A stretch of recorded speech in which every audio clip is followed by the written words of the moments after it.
Troubleshoot Cricut Joy knot cutting issue. Method 1. Check the blade.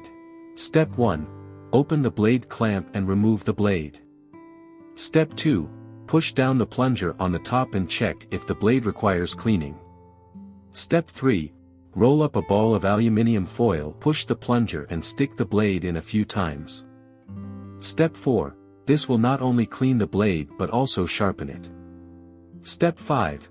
If the blade is still dull, push down the plunger and remove the blade. Step 6. Then insert a new blade. Step 7.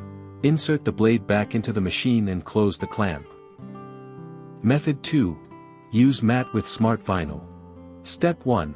Although smart vinyl is used without a mat, try cutting it with a mat. Step 2.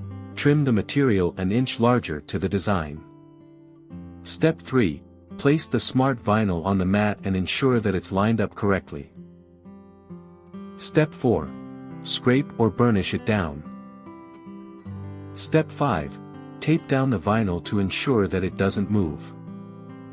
Step 6. Now check and see if it's cutting the project.